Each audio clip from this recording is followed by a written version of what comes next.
This is my marker float setup. A bit excessive, but it does a job. This is an infinity spod rod, not even a fishing rod. Very, very powerful rod, because you can never cast a marker float as far as you can cast a rig. And that's a mistake a lot of people make. They have a very light rod as their marker rod. They can't get it any distance at all, so you can't fish any further than where your marker can go, and it limits your fishing. So the most powerful rod you can buy should be your marker rod.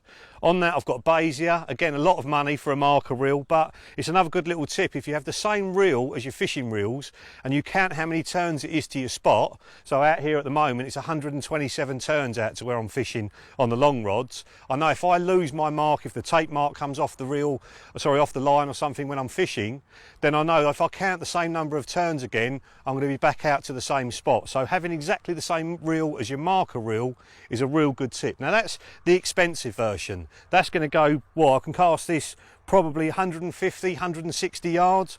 I've got floating braid on there, 20-pound braid, very, very thin, with a 50-pound armour cord leader, and a new float setup that I'm going to talk to you about in a minute. That's an extremely long way for a marker float. If I had that on a normal fishing rod, it would probably only go 130 yards. So if you are going to buy a marker rod, buy the stiffest one you can.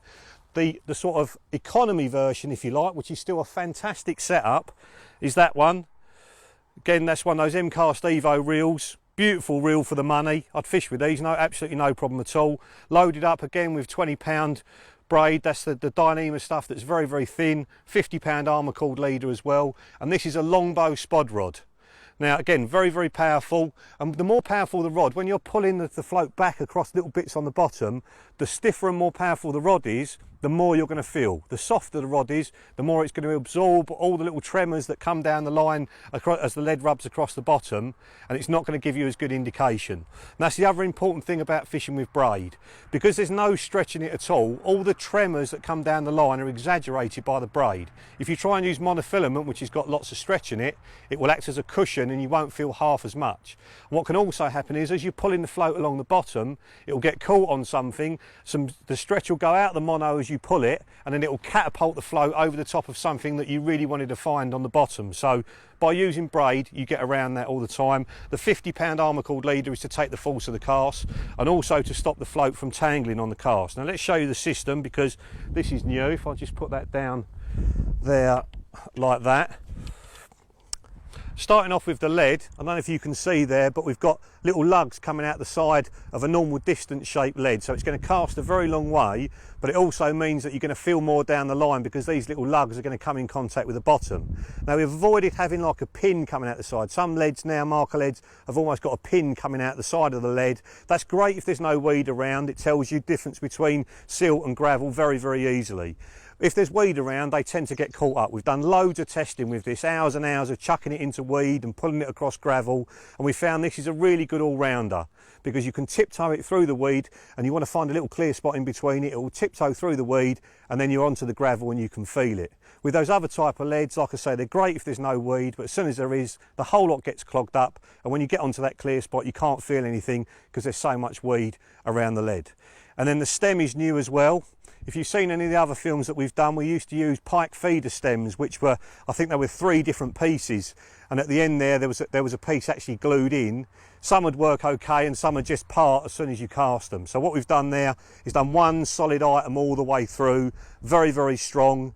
You just have a link on the bottom of it there to attach your lead. That comes in the system, and then moving up it, you've got a float that holds it up off the bottom, so even when the line's slack, it's standing bolt upright off the bottom.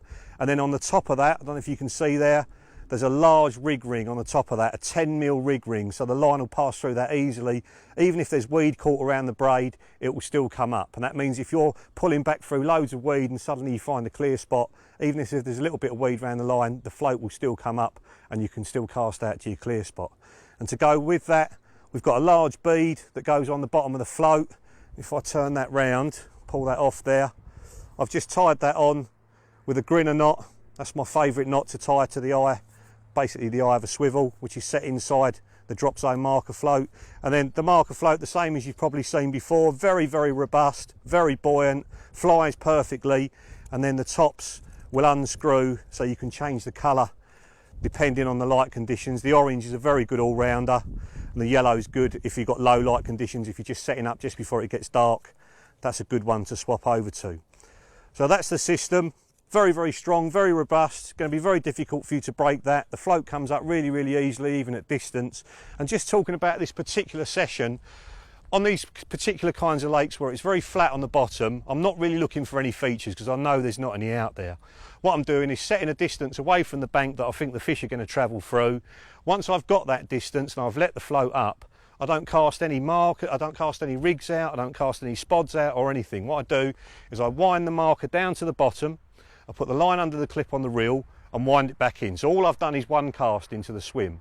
And then I go on the track behind me and I walk out the marker float with a fishing rod and walk them exactly the same distance up the path, lay the two together and then go back to the rods, clip the line under the spool on the fishing rod, put a little bit of tape on it to mark the distance and then wind it back in. I repeat that for all three rods and the spot as well.